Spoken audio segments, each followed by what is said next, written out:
and we'll get started. Okay, so once again, thank you for joining. We're excited to have you here for this event tonight, and we hope to get to meet you in person in the future. So this first, oh, I'm sorry, one moment here. Okay, so first things I want to cover are some of these key factors that go into making high quality hay. So as producers of small ruminants, both sheep, goats, otherwise, if you have other types of animals that you're managing, as a ruminant animal, we know that the primary basis of this animal's diet is roughage sources, forage crops. And so we want to be sure that what we're offering to them is of good quality. And that begins way back in the process of managing and making these forages. Brady, are these coming through okay for you? Nope, make sure you share your screen, Christine. Is it not sharing? It looks like it's sharing here when I view the webinar. I don't see anything on my end.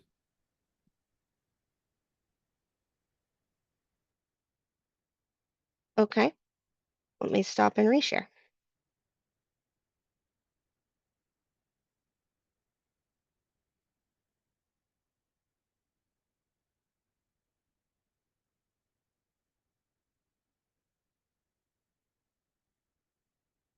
Okay, if I click this button, show webinar, the slides went away? If I Perfect. hide webinar, they're still there? Got them. Okay. Some of these Zoom settings have changed since the last time we did a webinar. They are throwing me through a loop. Okay, let's try this again. So anyway, these key factors that go into making high quality hay, all of this influences our ability to feed it later on and the ability of our animals to use it.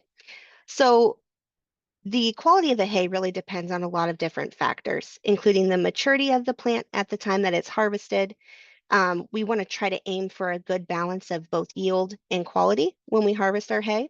We know that there's been challenges with that in the past related to too much rainfall, whereas this year, in much of the state, it's been an issue of too little rainfall and having forages that are too dry or no forage at all. We want to get rapid dry down with our forages. The longer forages stay wet, the more prone they are to degradation and mold. We hope for rapid dry down for best conditions. In the process of making those forages, we want to minimize handling so that we have less shatter, less leaf loss in the process.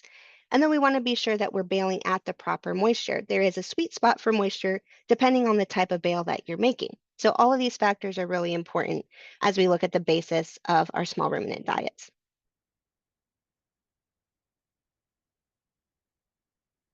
So for good hay, you need good environmental conditions. And the conditions we're hoping for are to have sunshine for radiant energy, a fairly low relative humidity, a air temperature that is warm, but not too hot, not too cold. A little bit of wind really helps with dry down of forages, and then reduce soil moisture. If the soil is too wet, not only does it cause issues for moving equipment through the field, but it also makes dry down very slow. And like we mentioned before, we want to make sure that we're getting forages dry to avoid mold accumulation. When we look at plant factors that affect drying rate, this can pertain to different species of forages. Those that grow taller with thicker stems are going to take more time to dry down inherently. Because grasses have fewer individual leaves than legumes, they tend to dry out more quickly than legume crops do. Legumes inherently have a higher percentage of water in their leaf tissue than grasses do, so we have to plan for more time. The more leaves there are, the higher the quality. The more stem tissue that we have, the longer it's going to take for them to dry.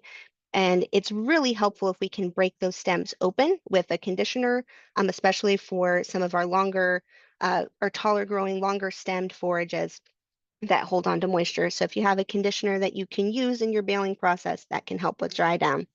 And then when we look at the stem diameter, the bigger the stem actually is, the longer it's going to take to dry. Monitoring the actual moisture level during the haymaking process can be challenging. Some balers can come with a mounted moisture monitor so you can see as you're baling what your moisture level is. They're not 100% accurate. No method is 100% accurate, but we do want to make sure that we're taking the time to try to measure the moisture content of our forage before we bale it, whether that's with a hand test, whether that's microwaving a sample to see what the dry matter percentage is, or if that's using some type of a meter that you can insert into the forage to check. So you can use a bale mounted sensor. You can get a stationary sensor. They're pretty expensive, but if you're really going to get into the haymaking business, it might be worth it. You can use the hand test. So essentially the hand test is going to be if you grab a handful of forage and it snaps, it's too dry. If you grab a handful of forage and you roll it up into a ball and it stays in a ball, it's too wet. If you roll it up into a ball and it bounces back, it's just right. But that is a very crude estimate of moisture, but it gives you something to go on. And with experience, you'll get better and better at estimating with your hands where moisture actually is. But with very little resources, you can perform a test to get to an actual dry matter percentage using a microwave. You need a scale, a forage sample, a plate, a microwave, a cup, and a pencil and paper. The cup is very important. If you put a sample of forage in the microwave without a cup of water, it very well might catch on fire, and then you won't have a good microwave anymore. So the cup is a very important step.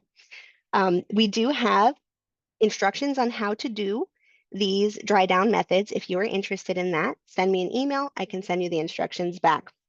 This is an example of a record keeping sheet that shows you each step of the process to get to that dry matter estimate based on your sample. Like we said, if we don't get that moisture content right at the time of harvest, it sets us up for problems down the road. Again, too dry and too wet can be equally challenging factors. So to get the best drying rate, we want to try to cut early in the day so we maximize the time that the forage is exposed to sunlight.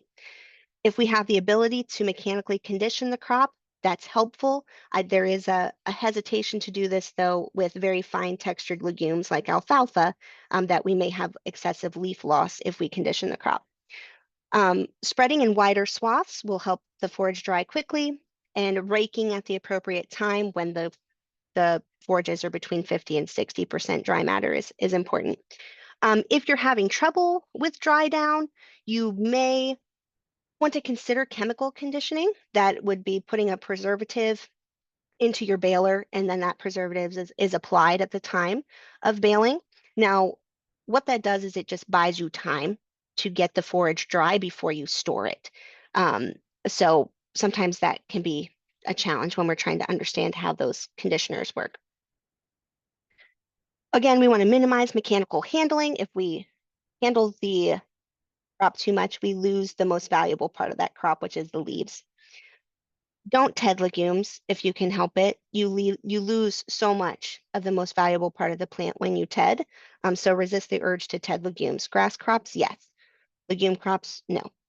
Again, raking at the correct time, at the correct dry matter. And then there has been research done on if inverting the swath of forage is helpful with dry down rate. In some cases, it may be helpful, but the time that it takes to do that swath inversion tends to not be worth the increased rate of dry down to justify the time spent. So if you're considering that, you might want to try it on a small scale before you go gung-ho. Again, we mentioned that different size bales and different shapes of bales have a sweet spot for moisture content, so we want to try to hit those sweet spots. Small rectangular bales need to be 20% moisture or less, so that's 80% dry or more. Large round bales, 18% moisture, that would be 82% dry or better. Large rectangular bales, 16% moisture, again, 84% dry. If we get too wet, we have a tendency to spoil. If we're too dry, we have a tendency to shatter. Some conditions to think about if you're considering doing high moisture hay, so wrapped bales, whether this is a silage bale, whether this is silage you're going to put in a silo, there's a different criteria for harvest for these crops. We want to shoot for a 40 to 60% moisture level with these so that we get appropriate fermentation. We need the bales to be nice and tight so that we don't have pockets of air trapped in there that impact fermentation. We want to get adequate wraps on those bales to prevent um, holes in the wrap. So wrapping those bales at least 6 times with the typical uh, thickness of wrap. That can depend on what type of wrap you're buying, but typically 6 wraps is going to be what it takes to get appropriate protection.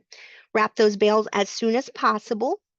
And then when you feed them, you want to provide those wrapped bales in a quantity that the animals will consume quickly. We know that can be a challenge with small ruminants. Smaller mouths take longer to eat.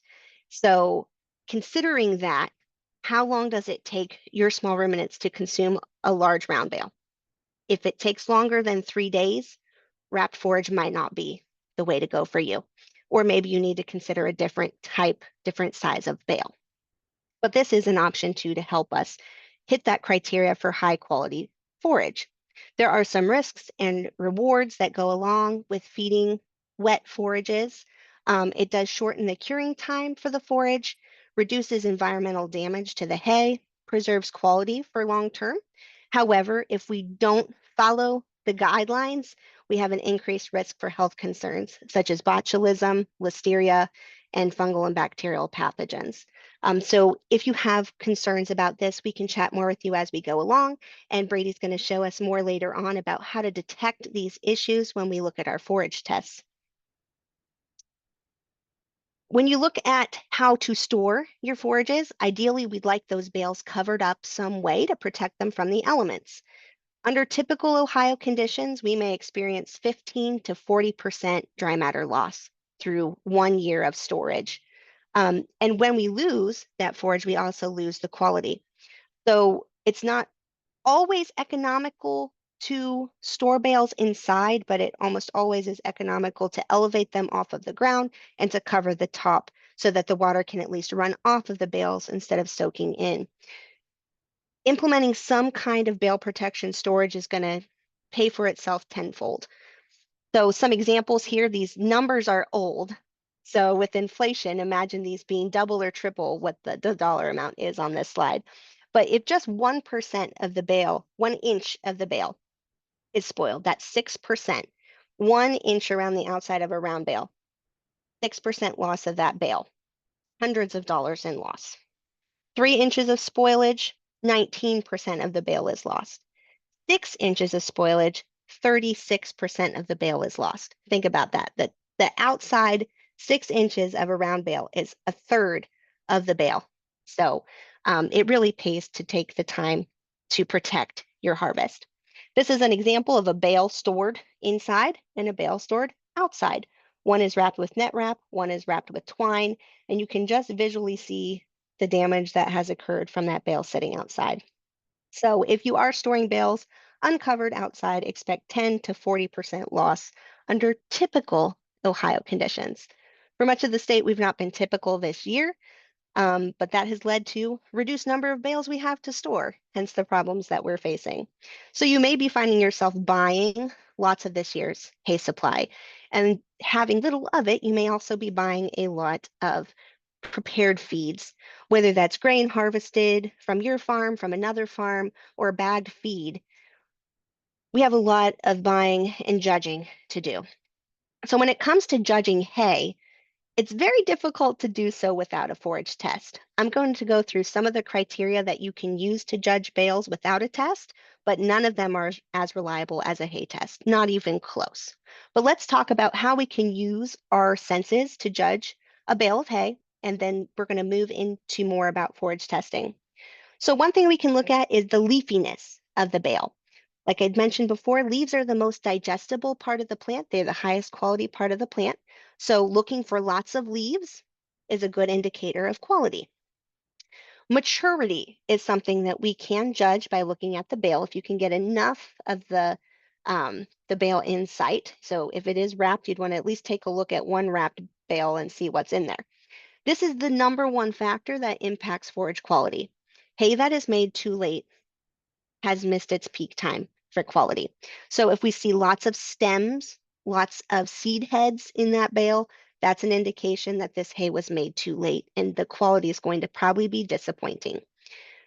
If the bale smells bad, has a bad odor does tell us a lot. Hay should smell good. If it smells spoiled, there's a problem. Even fermented hay should have a sweet, pleasant smell to it. Now, just because it smells good doesn't mean that it is good. But if it smells bad, use your spidey senses to detect that something may have gone wrong here. Looking at color, color tells us very little. Color is probably the most misleading factor that we can make conclusions from when we look at hay. For example, oat hay can be very nutritious. It looks like straw. We can have some really impressive looking glossy green tall fescue. That's worth almost nothing. So really looking at coloring can be misleading. So don't go just on that. Softness is something that our equine friends often really go to, putting their hands on the hay and feeling the way that it feels. Now, this is important because hay that is pokey, brittle, has thorns, the animals won't consume it well and will run into issues. But this doesn't tell us anything about the actual nutritional quality of the hay. It just tells us if the animal is prone to take a bite of it. Purity is important, especially as you're buying and selling crops, because we do have a tendency to transport problematic weeds in hay. So take a look at those bales and see, is what's in this bale actually what I'm paying for? If it says it's orchard grass, check and see. If it's orchard grass and spotted knapweed, you have a problem. Okay, let's look for that. Bale condition is important. We saw some photos of bales that were in poor condition. We can make assumptions about bales by their general condition. If they're tight, if they're clean, if they're dry, these are good signs, but they tell us very limited information. Now, there are penalties that we can immediately strike off the list as being negative factors, and those include detecting poisonous weeds, detecting mold, excessive dirt, and trash, plastic bags, balloons, roadside garbage, cups. All these things are bad news, and we don't want to be paying for other people's garbage. So take a look, evaluate with your senses. But when it comes to formulating a ration and looking at how to feed animals with the hay supply that we have, we really have to look at the actual quality from a hay test. So Brady's going to go more into how to interpret a hay test as we go along, but I'm going to tell you the steps to take a hay test. And for those of you who are listening to this and you're like, yeah, I've heard all this about hay before. Like, come on, I don't have any hay. What am I going to do with this information? We can't give you good advice on what else to feed unless we know what forages you're working with from the start. You're still going to have to provide some type of hay forage to your livestock through the winter. And that's really step one in figuring out what to do next. So bear with us as we get through this forage information. It really is critical for you. So what we want to do when we take a forage test is get a bucket and a hay probe. You can use your hands and you could use a pair of large scissors, but it is going to take you a lot more time and you will have a less representative sample with that method, but it's better than nothing. You want to select 10 random bales that came from the same field and the same cutting because these conditions change greatly from field to field and from 1 month to the next. Drill into that bale or reach your hand into the center of the bale from the wrapped side, not the exposed side. The wrapped side is going to take us through all of the layers of the forage that we harvested and give us a good representative sample of the whole bale. We want to then remove our drill or our handful and drop it into our bucket. If you're cutting the sample smaller, you want it to be in 4 to 6 inch long pieces at this point. We want to repeat that until we have subsampled from all 10 of those bales and then mix it gently in our bucket. This is a step that's not listed, but is critically important. Before you put the sample in the bag, what you want to do is dump it out onto a clean, flat surface and then divide it on the table and then put it in a bag. The reason we do that is it captures all the fine dust. When you drilled into that bale, you cut through little bits of stem and leaf, and that leaf matters. And that little leaf is what's in that dust that's left behind. So you want to get some of that good dust into your hay sample. So we fill a quart bag, a plastic bag typically, if your forage is dry, and that's what we're going to submit to the laboratory. Press out all the air to seal the bag, label it with your name, your sample ID, and then fill out the information that goes with your testing laboratory. How do you know where to send your forage sample? Oh, well, there's a million options, it seems. I've got 2 pages here of options for you to send your hay sample to. Some of these labs are accredited and would count if you're filing for credit through FSA. Some of them are not. All of the ones on this page are, but partway through the next page, they're not. So you do want to check that if you're trying to file paperwork with a government agency to make sure that your lab is accredited. But all of these labs do test forages and should provide reliable results that then can be interpreted to cater your feeding program. So if you have additional questions about this, and again, this will be emailed out to you. I do have the list in a PDF format, so we can email that to you as well after the webinar, and you can consult as we go along. If you're looking for more information about grazing, or if you're looking for just more intense information than what we give you tonight, there's tons of places to look. We have a forages website, a beef website, a sheep website, which also includes goats. Don't be deterred from that. We do have goat information on the Sheep Team webpage. And then we also have a series of videos that are specific to forage production that you can watch at your leisure if you consult that playlist there. And you can always reach out to me if you have additional questions. I'm happy to talk one-on-one. Okay, Brady, I'm going to turn it over to you. Would you like me to stop sharing so that you can share? Yeah, I think that would be best, Christine. Okay. And I think I should be able to do it since we're both on the webinar here.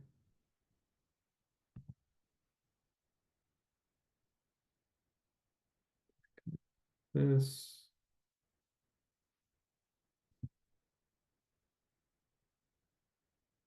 Does that look okay on your end? Yes, it does, Brady. Excellent. All right.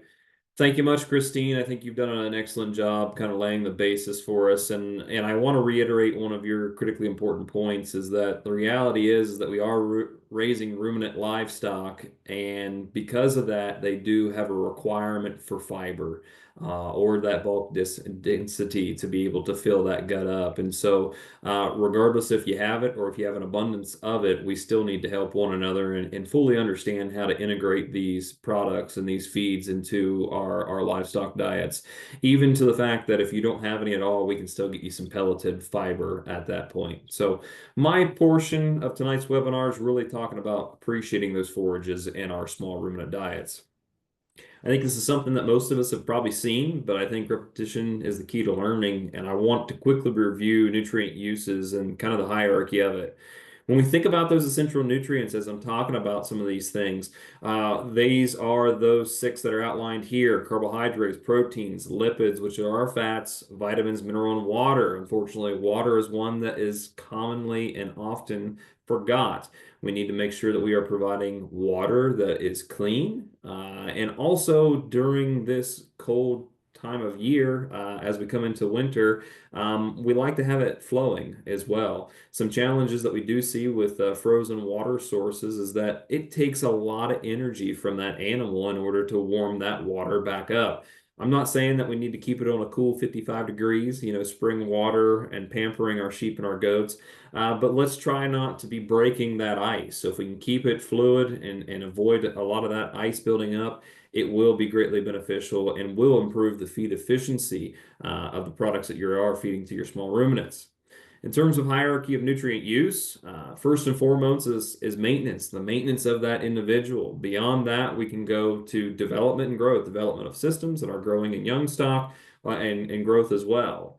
You can see that lactation comes after all those bits, and it's no surprise in the dairy world why some of our counterparts have challenges with getting their dairy cows rebred because lactation has a heavy demand on energy and energy requirements. And then lastly but not least, we need to make sure that we are supporting each of these demands from our animals in order to get to a fattening stage if we are choosing to finish those animals.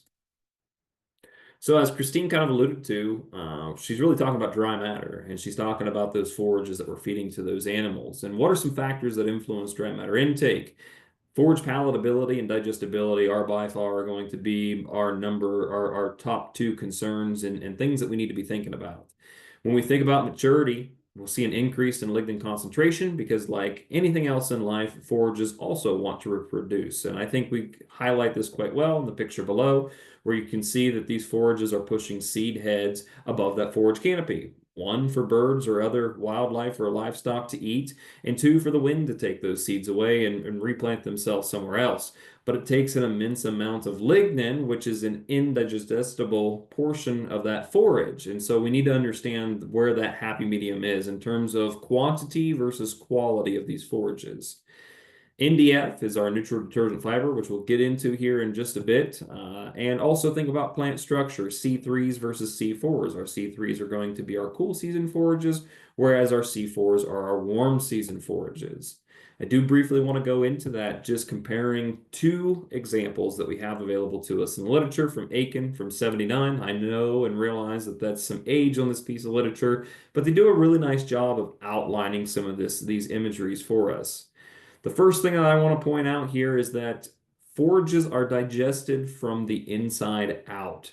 And so it is important that we try to reduce the forage length in our systems, especially for our harvested forages. And so the example I like to give my producers, if you are purchasing forages and you've got the option to buy the same forage source, same type of quality based upon an analysis, one of them has been run through a chopper on the front end, or the other one has not been, and the difference is $5 to $10. Trust me, folks, that's going to be the best $5 to $10 that you have spent because you will be able to get more out of that forage. Your animals will be more efficient. Let's come to look at these examples here from these folks.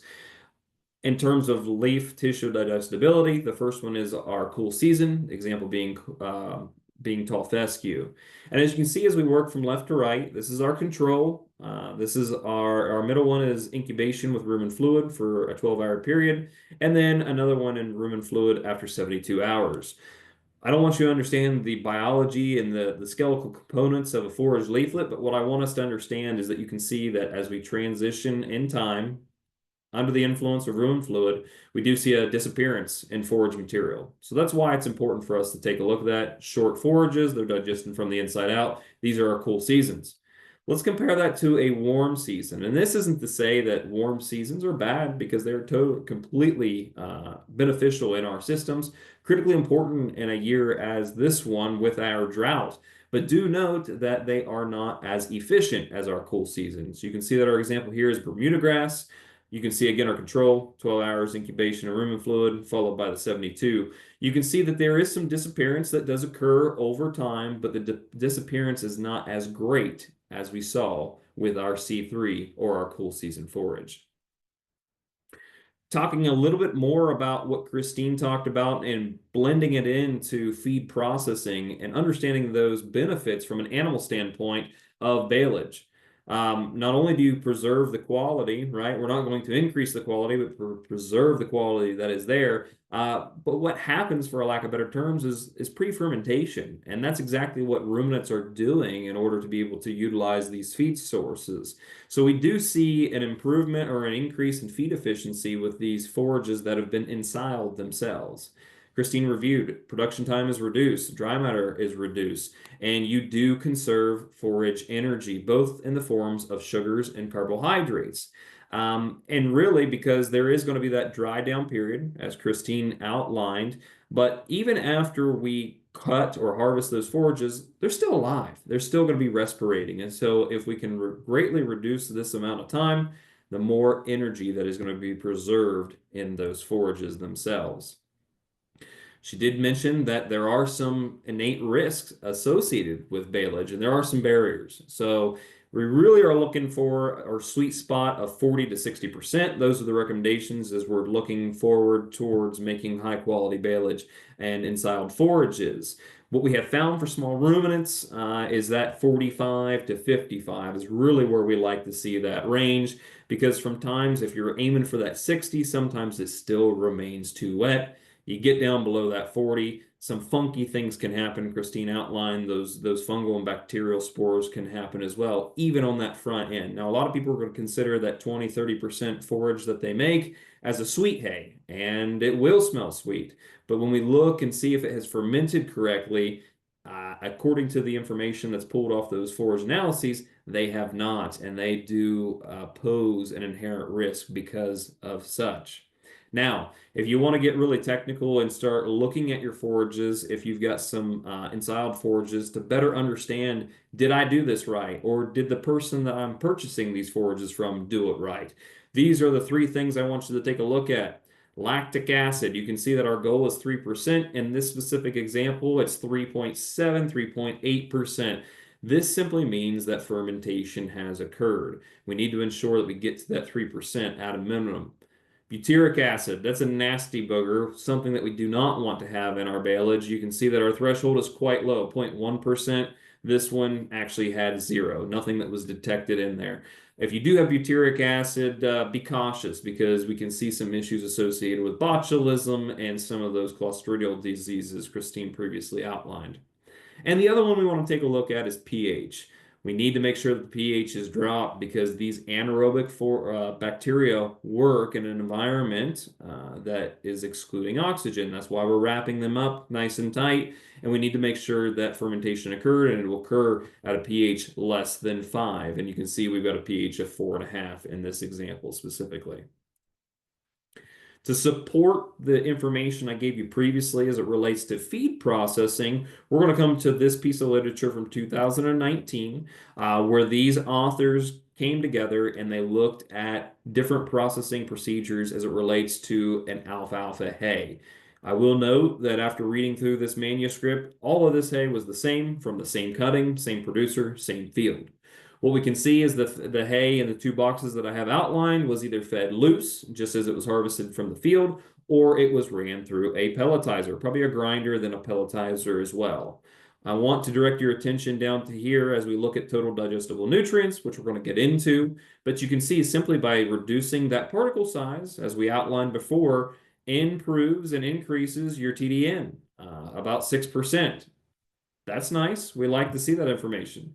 In terms of digestibility, you can see 24 and 48 hours in, it does favor the pelletized forages. Again, because we made those particle sizes smaller, we busted those forages apart. The bacteria were able to get inside of it easier, less rumination time on the animal's end, and you can see we do have an improvement in terms of digestibility. And again, you may be saying, Brady, it's only about 6%, and that's true. I would like it to see to be a bit more as well. But think about the number of animals that you're feeding and how much you're paying on feed and forages as well. 6% improvement will certainly pay wonders on the back end as you think about marketing those animals in the long run. I also want to outline the differences between some of our larger ruminants and our smaller ruminants. I know that it says sheep in here, but it also applies to our goats as well. Between sheep and cattle, you can see that sheep actually spend a bit more time chewing, which is to their benefit. Again, even if those feeds aren't processed as much as we'd like to, the sheep are able to utilize them a bit better. But do note that they are going to spend more time chewing them. The one thing I also want to point out here is the one in bold is that sheep and goats are less efficient with poor quality hay, and we're going to show why here just in a bit. One more example to support why we suggest to get your feeds processed. This one comes from my mentor and a longtime faculty member at Ohio State, Dr. Francis Fluharty, where he was taking a look at feed efficiency on some steers in the feedlot here in Worcester. He was using the same type of hay and he was supplementing those steers with 5 pounds of whole-shelled corn. The only difference that you can see is that it was a round bale, not processed, or it was chopped. Same hay again. And what you can see between the two here in terms of overall performance, average daily gain, those that were offered the hay that was chopped or processed saw an 86% increase in performance. And so I think we've got plenty of data that suggests that processing does pay on the back end. Let's switch gears a little bit so we can kind of understand the importance and understand what Christine was outlining and why we should care about these forage samples. When you get your forage analysis back, and we can have a chat here at the end to ensure that you're getting the proper analysis conducted, but these are some of the key things that you want to take a look at. Christine's already taken a look at moisture. I like to know what the dry matter is that we're working with, because you're not going to have a feed that is 0% moisture. Even our grains have a bit of moisture to them as well. And when we formulate and balance rations for our livestock species, we do it on a dry matter basis. So you're still going to account for that 6 to 10% moisture that may be in there, even up to a greater number, 20%, depending upon the forage that you're feeding. Crude protein, the basis of that is nitrogen. We're just looking at the total amount of nitrogen in that ration and what the requirements of that animal is. You can see that there are going to be a variety of different types of crude protein that may be outlined on your analysis. If you do have a digestible or metabolizable protein, we do want to use that one because that describes what is available to that animal itself. TDN, we talked about that earlier. That's total digestible nutrients. This is the sum of digestible carbohydrates, crude protein, and the fats. All right. So it's important for us to understand that animals have a requirement for energy. They don't necessarily have a requirement for specific energy parameters, such as carbohydrates or lipids. So we need to understand how to put those parts and pieces together to understand those energy components. The best way that I can describe TDN is imagine that you've got a 1,000-pound bale of hay and your TDN is 50%. That means that only 500 pounds of that 1,000 pounds of hay that is sitting there will be digested and utilized. That's kind of a hard pill to swallow, especially if you're out there buying some of this hay. So we need to understand that we need to strive and look for those forages that have a high digestibility. Again, you're not going to get one that's 100%, but something in those high 60s, get them into the 70s, we're doing extremely well. In terms of ADF, that's our acid detergent fiber. This is going to describe the partially or completely indigestible proportions of those forages, and those are going to include two things. The first one is cellulose. Now, that's just simply your structural assembly of glucose particles within that plant cell wall. These are resistant to breakdown. They will break down, but it does take some time to do so. And then our friend lignin, right? These are the very similar to cellulose, but it cannot be broken down by our grazing animals within the rumen. The only thing that I am familiar and understand that will break down lignin are termites. So you can understand the difficulty of trying to get around some of those issues with lignin. We also need to take a look at our NDF, which describes neutral detergent fiber. These are going to encompass all structural components that include cellulose and lignin, as well as a new component called hemicellulose. Now, hemicellulose, as you can see at the bottom here, are those structural carbohydrates with the lesser complex bonds than cellulose and allow for an easy breakdown. The best way that I like to describe NDF is bulk density or gut fill. How much can we get into an animal themselves? So as the amount of NDF increases as the plant matures, and as NDF increases, feed intake will decrease because we simply can't get enough into that gut. The best example I like to give here is imagine a 55-gallon drum. Go out there and stuff that drum with grass clippings from out in your lawn after the spring clipping, or stuff it with some straw that you've got out into the barn. I can guarantee that you're going to get more grass clippings into that barrel than you will be able to get some straw in there. And so the more stem and the more mature that plant is, the greater the NDF and the lesser the intake, simply because it's a decrease in actual size in the gut and throughput as well. You can also see that too much is a bad thing, but too little can also cause some issues as well. During my degrees here at Ohio State, we grazed some annual forages, specifically purple top turnips. A challenge we had with the purple top turnips is that we had a really, really low NDF value. And because of that, we increased passage rate. And when you looked at those animals, they had messy bums, folks. And really, from that standpoint, to me, that's a lot of nutrients that are being deposited back out onto the pasture. So we do need some of this. We do need some of those structural fibers to back up the system, allow that system to digest and absorb these nutrients. But do note that we can have some scenarios where there isn't enough as well. So now we have an understanding of how to interpret these analyses. Let's go through a couple of examples. This example comes from our friend Stan Smith down in Fairfield County, where during the pandemic, he was polling some beef cattle producers on the forages that they had and how they were planned on utilizing them. And I think this is a really nice example because the reality is, folks, I think some of us are going to be pushing the limits on understanding how to utilize a feed as such. So the first thing I want to point out here is at the bottom, you're going to see some parameters, NE, which is your net energy, either of lactation, maintenance, or gain. 9 times out of 10, they use the dairy NRC to calculate these values. And if you do ask, they will calculate them based on the beef ones. For me, and the purposes of our discussions this evening, we'll disregard this information in terms of analysis interpretation. You're also going to note that you're going to get an as sampled basis or a dry matter basis. And as we discussed previously, we're only going to be focused on those parameters on a dry matter basis because that's how we're going to be formulating our rations. Now, we just talked about our ADF and our NDF. I like to provide this table here. This comes from Van So, and a really nice forage nutritionist, well known throughout the country, and gives us a table that outlines just some parameters for us to understand quality rating. All right, Christine mentioned some visual aids that we can use for quality. Let's use some data. Let's use some numbers to do a quick quality rating on these forages as well.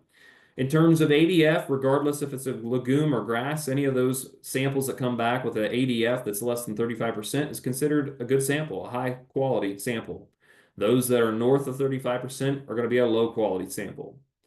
Now, it changes when we come to NDF as you look at both legumes and grasses. Grasses are a bit more forgiving, but let's focus on legumes first. In terms of NDF, if it's less than 40%, high quality, greater than 50, lower quality, marginal, in between. It's not to say if you've got a sample that's 45 that it's not acceptable. It certainly is. It's in that marginal range, in my opinion. Now, again, those grasses, as I said, are a bit more forgiving. Less than 50 is high quality. Greater than 60 is going to be our low quality parameters. So after looking at this sample itself, I usually in my audiences when we're live kind of poll them to see what they think about this in terms of ADF and NDF. And some people are pretty quick in giving me a response, and folks usually respond with, the sample looks like it was probably straw. And you probably aren't very far from it because it is a very low quality sample. NDF greater than 65%, ADF greater than 51, approaching 52%. The other thing that I want to outline is crude protein because our rumen microbes do require that. And I think that's something important we need to remember is that when we're feeding ruminant livestock, we're not necessarily feeding that animal first. We're feeding those rumen microbes first and then the animal. The one thing that I want to point out here is that in terms of dry matter, this sample specifically has a crude protein of 6.85. The reason I have a caution sign up here, folks, is that the bare minimum requirement for our rumen microbes to live and thrive, not even thrive, just survive themselves, is a crude protein of 7%. So if we fed this hay alone to our animals, regardless of the ruminant species that we're feeding, we would actually kill the entire rumen microbe because after a while, it would get to a point to where they can't even sustain themselves in terms of crude protein that they're receiving. And so that's why it's important to take a look at those crude protein values. Many cases, we can get those values bumped up quite quickly by incorporating some type of concentrate in the ration. Again, as we previously outlined, ADF, NDF, extremely poor. So in my mind, this is an extremely poor forage. But the reality is, folks, what if this is all you have? And this is the only thing that you can get yourself. And this is where we need to have a discussion after this to understand, okay, what's your feeding program? What are you willing to invest? What types of products do you have available? Are you going to get a local grind and mix from a mill? Do you have some wholesale corn that you actually harvest on your own farm there that you want to implement into your program? There's a variety of different ways that we can get around this, and there's no one silver bullet to fix this problem or this challenge, I should say, and each operation is going to be different in which they approach it. Let's go to a different example, and I realize that this is completely different than the one we just showed. This is purple top turnips, actually some turnips from my study, as I previously discussed, that we harvested right out from the field. You can see here moisture is quite high. And when we take a look at those top parameters, as we've discussed earlier, boy howdy, you take a look at that crude protein, that's rocket fuel, 23%. I challenge you to go to your local co-op and find a feed for your sheep and your goats that'll get that 23% crude protein.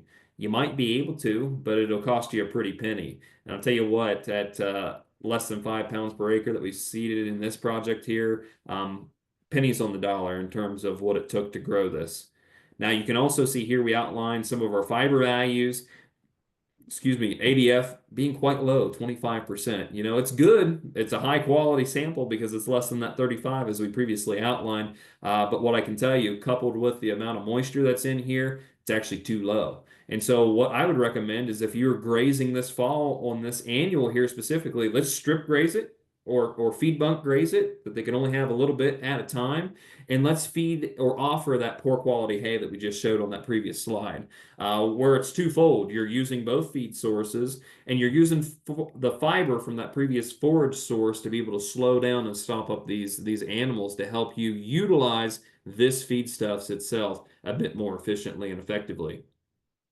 Many of us are going to have tall fescue available to us. This sample here specifically collected in June. All right. We can also see it does have some moisture, contrary to belief, even though it seems to be quite dry and brittle during that time of year, about 32%.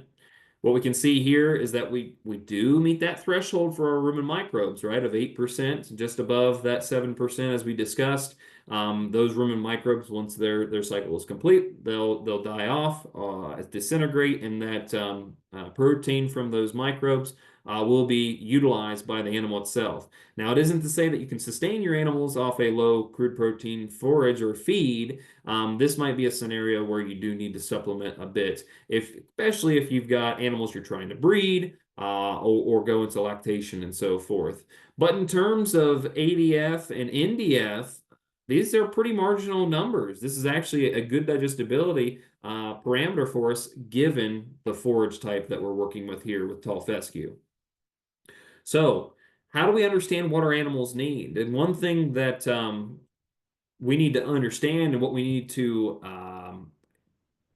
to give to our extension educators, the folks that we're working with, our nutritionists, are estimated body weights of our animals, because we need to understand what these animals need.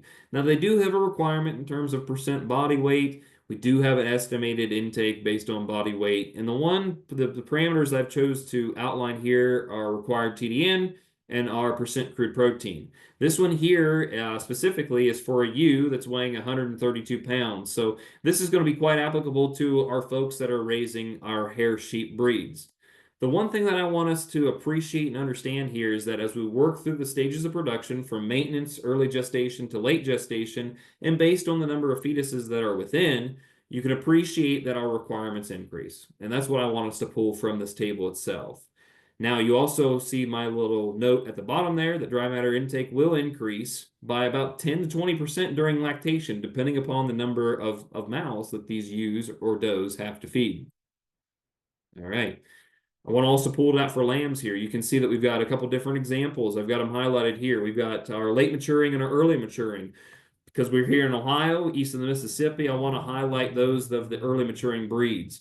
Again, we can have any type of estimated body weight gain that we want. I've got 6 to 7/10 that I've pulled out of our NRC here on those 66 pounders. But again, in terms of required TDN and in terms of crude protein requirements, we can appreciate that the heavier that they go, the greater the requirements themselves.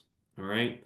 And again, because these animals are earlier maturing, faster growing, they're going to have greater requirements compared to our breeds that are going to be our later maturing breeds themselves.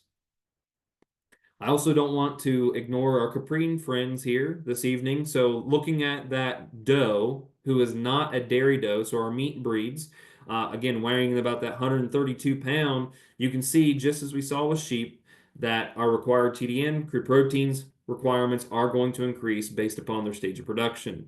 Do note that if you've got some does that weigh around this range and they are dairy does, understand that these values vastly underestimate that for dairy production. Actually, the requirements will be greater because they have a greater demand. They need more energy, as we discussed at the beginning of our presentation, because of lactation. To wrap us up, and again, folks, these are just examples. If you really want to understand what those estimated intakes are, required TDN, crude protein, please give me an email. I've got my email address here at the end of the presentation. Happy to help you. All this information is pulled from the NRC. We've got some information here as it relates to growing kids. These are 77 pounders, just slightly south of a half a pound average daily gain per day.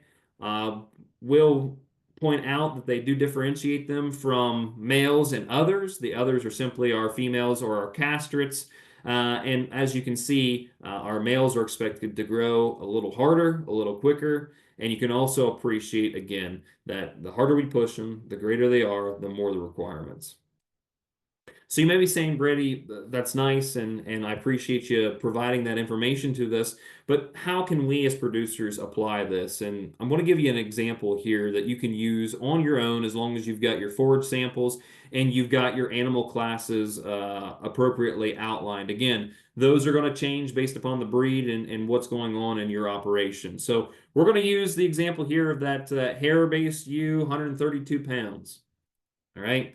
We're going to focus in on TDN because our forage analysis that we've received is going to give us that value itself. And we're going to use these forages that I've got outlined in the example. These are, again, from one of my grazing experiments where we're grazing a Nebraska-based forage sward, had some ryegrass mixed in there. Christine noted oats. Oats are a really good annual feed source that we can utilize, and also stockpiled pasture. That stockpiled pasture was about 90% tall fescue in that system. What I've done here is I've outlined when it was collected. I've got you some crude proteins here, bulk density of that feed in terms of NDF, and then our TDN. Take a look at some of these TDNs before we move forward here, folks. You can see that this is an excellent TDN, especially for some of our highly digestible forages of greater than 72%. But even here with our oats, given the time of year, because they do winter kill, even at 59% in the middle of December, was a really good TDN for us to utilize. All right. Apologies for the misnaming here. It should be that 132 pound ewe, but all the numbers should stay the same for us. You can see here, or my apologies again, it is actually balanced for that 154 pound ewe, but we can get those numbers recalculated for you to go back to that 132 pound ewe as well.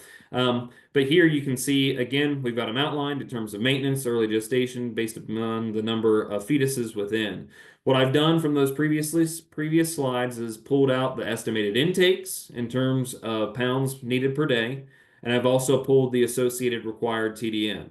What we're going to be doing is taking a look at our TDN over here, and we're going to do some calculations, and I've done the beauty of that for you guys, all right? So what we're going to do is we're going to take this 2.6 and multiply it by our 72.78%. So when we do that, we're going to move our decimal point over two spaces. So it's 2.6 times 0.7278. And when you do that math, you should get 1.89. That's the amount of TDN she's going to receive on a daily basis if she consumes her daily allotment. Now, when we do all the math out, based upon each stage of production and each forage, we get these values. All right, stay with me. As we compare these values of the TDN that they consumed during that day, we're going to compare it to the required TDNs of that individual. And what you can see is that for a majority of them, they come out green. So that means we're in the green. We're looking good. However, I've got some outlined here that are in light blue. Those to me are marginal, and I do not trust some of those values. And why do I not trust some of those values? Because you'll say that 2.76 is greater than 2.66, and you'll say that 3.13 is greater than 3.01, and that's very true. However, these are females, heavy bred, and they've got more than one lamb within. What's to say that she doesn't feel well that day, or she can't motor nearly as well that day, and she doesn't eat all that she possibly can? That's where we start getting into that red zone itself. So I've already done the math for you guys here as well. And this is why it's important to take forage samples throughout, right? Take a sample to understand what you have if you're buying it or if you're making it throughout the year, and then take another one to understand what that forage quality may have changed over the past 6 months or whatever it may be. That previous one was from a month prior. This one here is the middle of December. When we do the math, you can see we've got our values here. And as we punch them out, we're all good in terms of these brassicas. If this is what we had and we continued to graze throughout this December, it would actually sustain those ewes of that size, of that intake, with that number of fetuses within. However, if we were offering oats or stockpiled pasture, we're in the red here, folks. This is a situation that needs to be rectified because we are not providing the energy that is being required by these females during this time of production. And so this is where we would be implementing some type of strategy where we would be giving some type of supplemental feed, more than likely in the form of a concentrate. I thought just to have some fun, we would come back and take a look at our really poor forage quality sample to see what would happen. And even if we were just offering this during a time of maintenance itself, all right? Remember a TDN that's not even hitting that 34%, but to make our math easy, we are going to say that it is 34%. So I'm going to walk you through this just as another visual aid because I'm a visual learner from that standpoint to help you understand how to do some of these calculations yourself. So we can see her estimated intake is 2.6 pounds. She's going to require about 1.36 pounds of TDN on a daily basis. All right. If you don't believe me that her intake is about 2.6, you can take her estimated body weight, percent of body weight, and multiply it by her weight and get that value. We're pulling 34% TDN from that forage sample. For every 1 pound of hay, 0.34 pounds, so 3/10 of a pound of that hay is going to be utilized in terms of TDN of the nutrients. All right. Her required TDN is 1.36. All right. So if we divide that value by what we're getting from every pound of hay, it shows you that we have to consume 4 pounds of this feed source in order to meet our energy requirements for the day. Now, if my math right, will this ewe be able to eat enough? In terms of the bulk density of that feed, because again, look at that NDF. It is sky high, folks. It is almost, well, it's not really, but we could say approaching that doubling of that value of what's acceptable, right? Absolutely not. She needs 2.5 and she's at 4, right? So she needs that 2.6 and she needs to eat 4 in order to meet her demands. And so again, simply illustrating that we wouldn't know because, as Christine said, color is a bad indicator. Maybe this is the greenest and most beautiful set of hay that you've ever seen. It smells really nice, it looks really good, and the sheep like it and they eat it, right? But as we see from a nutrient standpoint, it just isn't getting the job done for us. All right. Just to help us wrap out tonight, and I know and I realize that it may be a little, we are behind the 8 ball in this, but as we think about moving and making plans for next year, folks, annual forages are a really easy feed source that we can put out there.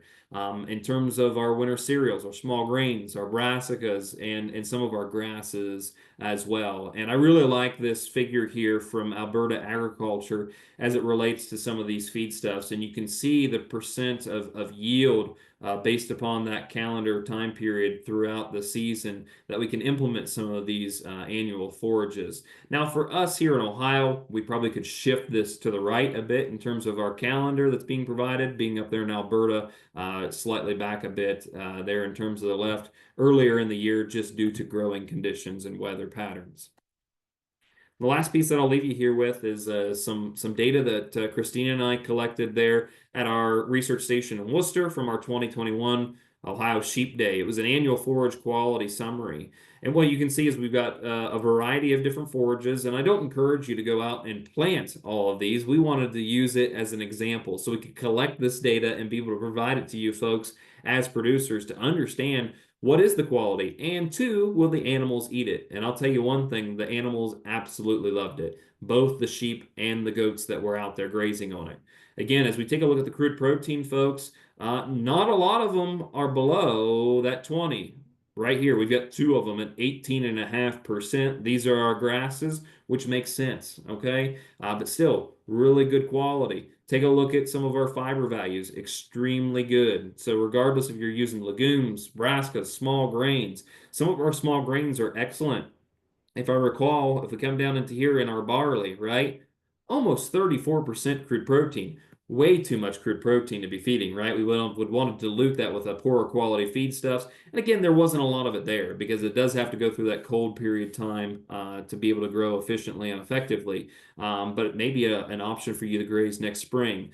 And I'll also point out our friend down here at the very bottom, our sunflower, was very surprised at how well these animals took to the sunflowers themselves. So, in conclusion, some things that we need to take home from tonight's presentation. We need to understand the nutritional needs of our flock. All right. So, these NRC values that we've previously discussed are going to be based on that average weight of your flock so we can get that information and start punching it in to address your questions. Feedstuff processing. When does it pay? Okay. It may not pay if you've just got a few head of sheep that you're just overwintering because you use them to graze a specific piece of your property throughout the year. However, if you're feeding 100, 200, 300 head in your operation, do some of the calculations. I think in the long run, in terms of efficiency and utilization of that feed source, it will pay out in the end. And when in doubt, test it out. Both feed and forage testing. Didn't go a lot into some of our feed stuffs because we haven't seen, knock on wood, a lot of challenges associated with some of our fungal issues in our corn sources as we have in years past, just due to how dry it simply has been.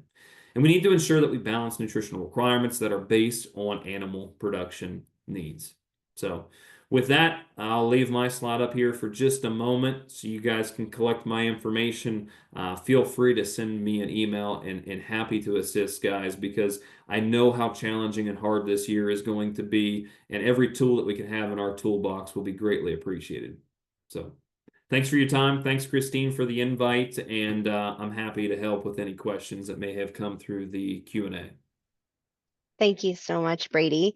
We don't have any pending questions right now, but we'll give a few moments for people to type them and we'll stay on, we'll answer those. I did have one that came through on email before the webinar, so I won't divulge who it was, but they are here in the audience. And I was going to work on addressing that more later tonight. But the question was regarding tubs. Are protein tubs a good idea, worth the investment? Of course, we know it depends, but you give us a little bit of an overview of your feelings about where tubs come into play. Yeah, that's a really good question. I think the first thing that we need to go and take a look at is what are in those tubs. Okay. I'm not here to beat anybody up, and there's a lot of different tubs that are available out on the market.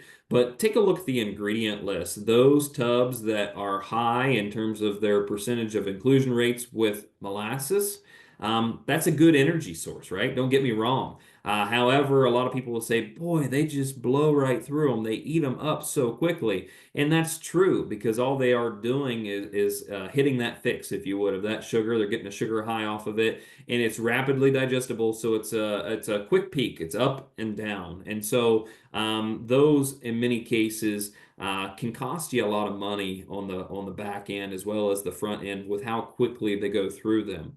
Your protein tubs, those are really nice in terms of using as a supplement because on some of those feed samples I showed here in tonight's presentation, some of those forages are greatly lacking in that area. So a lot of those are going to provide that crude protein easily. So if you're lacking in crude protein, but you've got enough energy in that feed to get them by, maybe through maintenance and perhaps early gestation, by all means, it's a really quick and easy and effective and efficient way to do that because you're not having to carry a bucket out there every day and you're still allowing them to go out and graze or do whatever they typically would do in their regular situation or their scenario.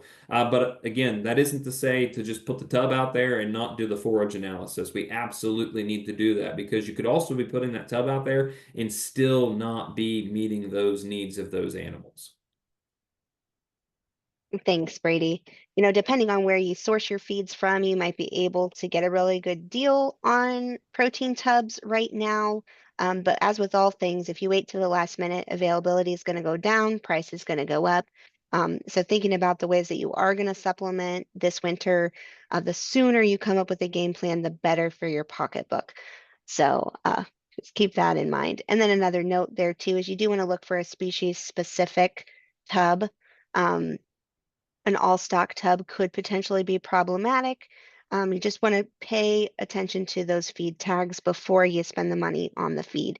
And if you're doing a mixed species grazing scenario, or wherever you have mixed species access to the tub, you just want to make sure that anybody that takes a nibble of that is going to benefit rather than have a problem. Brady, we did get a question here in the chat about feeding soy hulls as an alternative to hay when hay is scarce. I know we've got some research on soy hulls. What are your thoughts on that?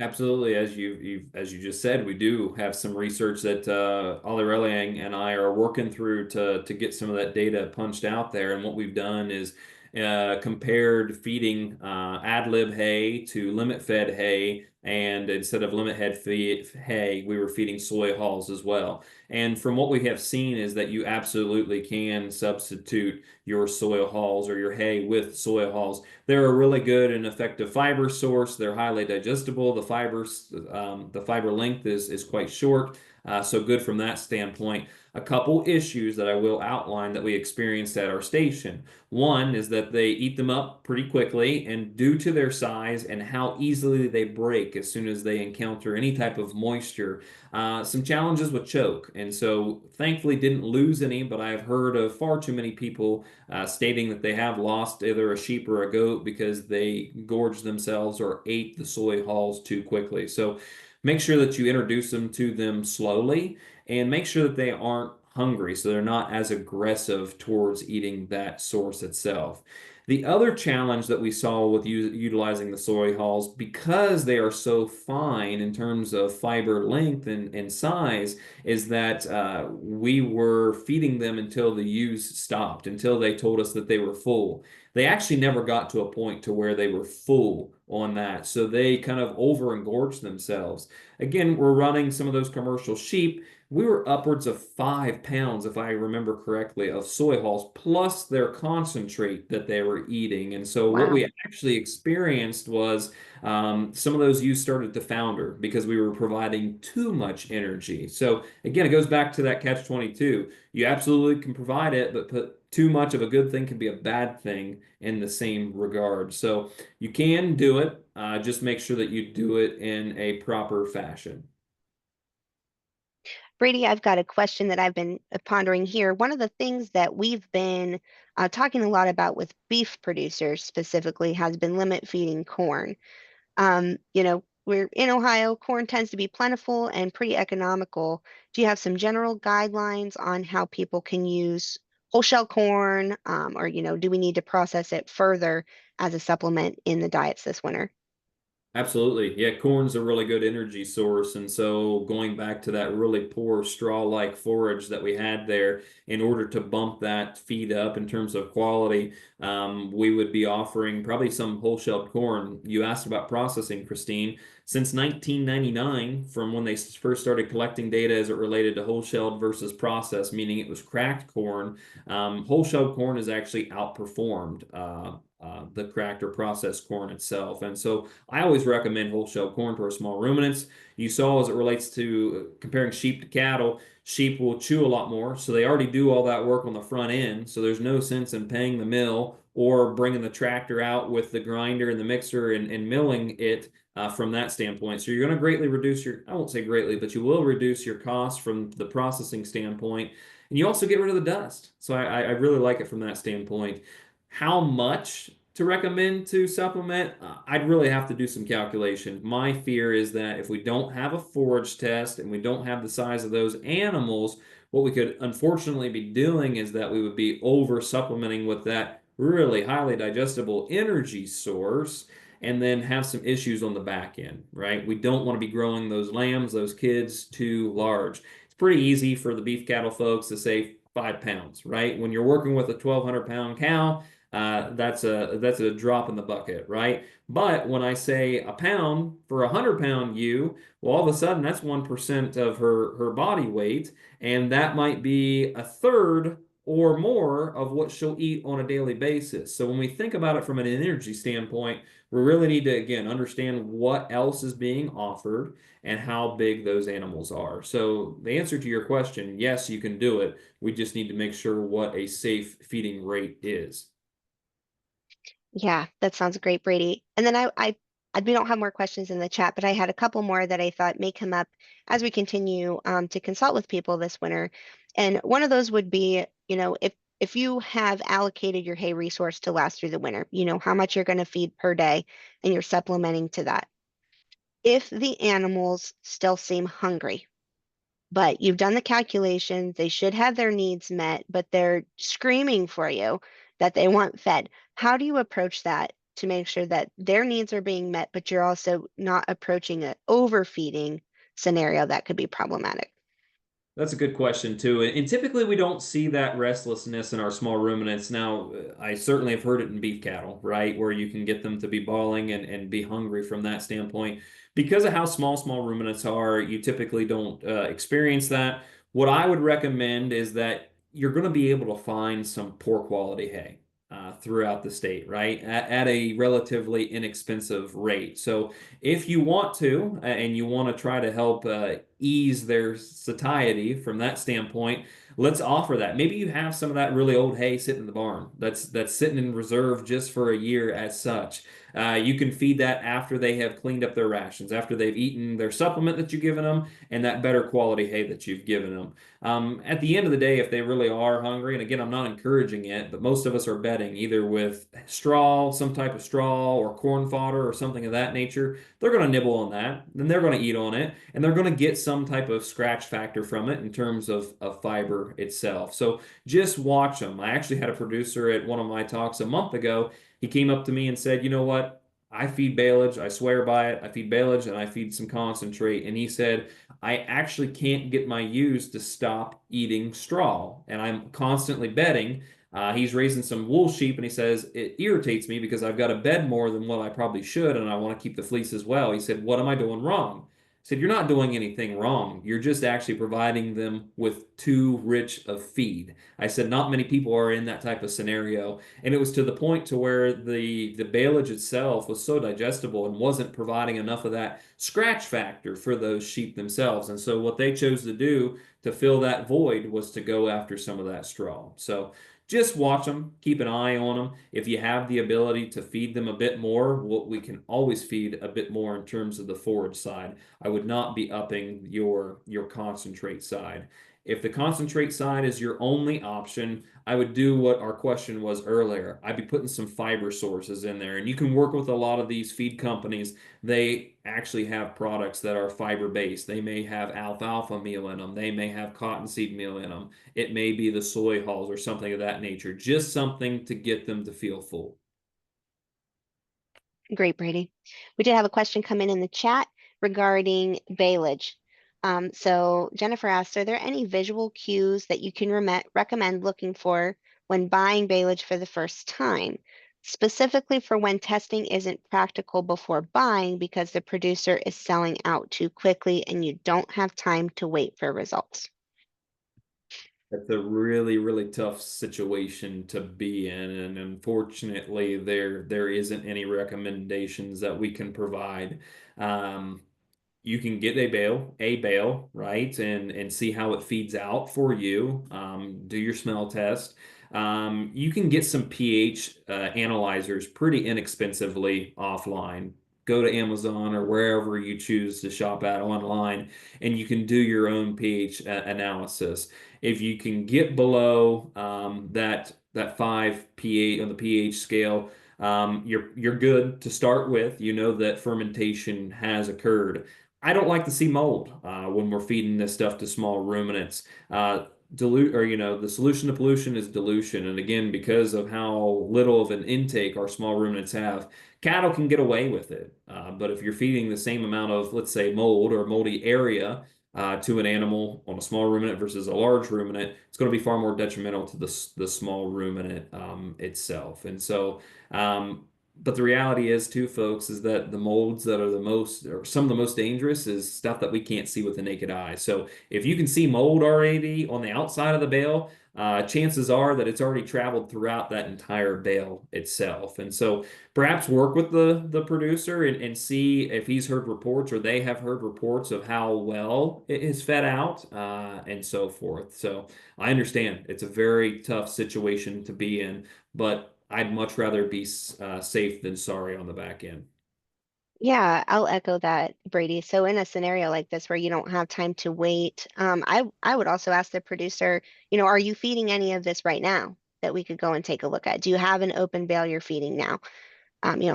Quiz them. How long has this bale been open? When did you make this? How long has it been since you made this? How many layers of wrap does this have on here? Do kind of the check the box on, did they make the baleage well to begin with? Then you can follow up with that pH test to say, yep, this checks the box. It made it through the fermentation process. So things should be good. Um, Mold, if you don't see mold initially and it develops later, that could just be environmental because there are mold spores floating around us all the time. So that's part of why that feeding in a short period of time till the bale's cleaned up is important because it will attract, it's delicious. It's a nutritious source of feed. So everything in the environment's going to try to feed on it. But if you unwrap it and see mold now, that's a bad sign. Like Brady said, if you can see it, there's already millions of spores in there. There are miles of mycelium wrapping around the forage in that bale that have been there a long time. So visible mold at the time that you unwrap it is bad news. Obviously, if you're buying them all pre-wrapped, you're not going to find that until you open it up. And a hay seller that has demand just lined about the door isn't going to, give you any guarantees of how good it is because he can sell it to somebody who doesn't care. So, it is a little bit of a Russian roulette kind of a scenario there. Um, but I would have your vet on call as you begin feeding that in case you see any symptomology that would signal a bad scenario. Because some of those things you can treat right away and the animal can recover from if you're on the ball and you know what you're dealing with. But in the same sense, typically when you see it on a small ruminant, it's not like a beef cow or a dairy cow. It's often too late. So And we, you've often fed a lot of them. yeah, So, absolutely. yeah. I had another question, Brady, that popped up, and if we don't have more after this, we'll wrap up here soon. But I've had people tell me before that they've bought a bagged feed and it's a complete feed. That's all they're offering is just the complete feed in the bag. It says complete, that's all I need to feed. Is that true? If you buy a bagged feed, says it's complete feed, do you need to offer anything else? So when they mean complete feed, it's just simply stating that it's been balanced for that animal itself, and that's with the assumption that some type of fiber or forage is being fed along with it. So it's complete in terms of being balanced for the nutritional needs for that specific animal that is being formulated for, as it relates to some of those nutritional requirements. Unless you absolutely talk to the manufacturer of that feed and it's got some type of fiber source already integrated into it. Sometimes like our horse feeds, right? You can have those combination horse feeds that provide everything that that animal needs on a daily basis. But typically that's not the case.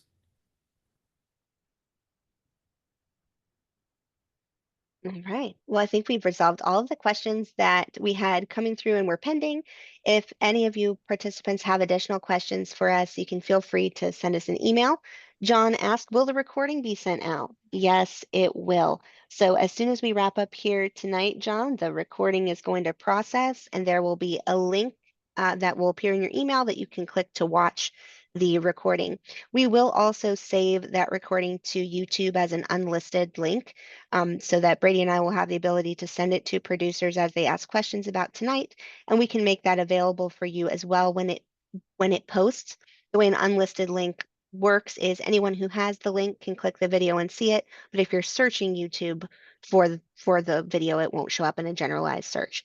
Um, so that helps us target the impact, the reach of the program that we're trying to do.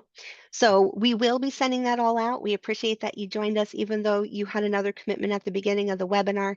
I'm sure a lot of people may have gone in and out as their connection status changed, but we'll be sure to send that out to you. We will send out the recording. We will send out the list of the testing labs.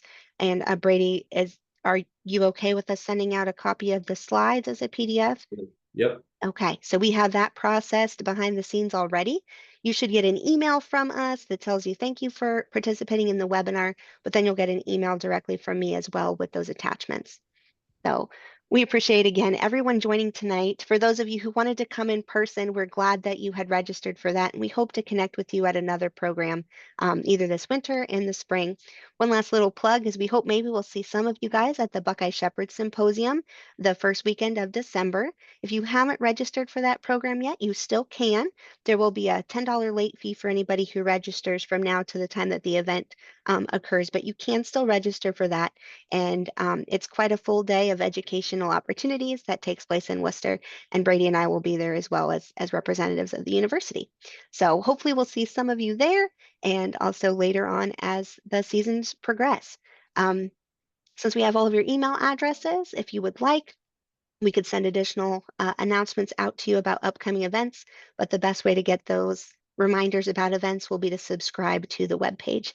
So if you're not already subscribed to sheep.osu.edu, do that before you go to bed tonight. All I right, already got a couple already, Christine. super. Well, again, thank you so much. We appreciate you, and we look forward to seeing you again later. Bye, everybody.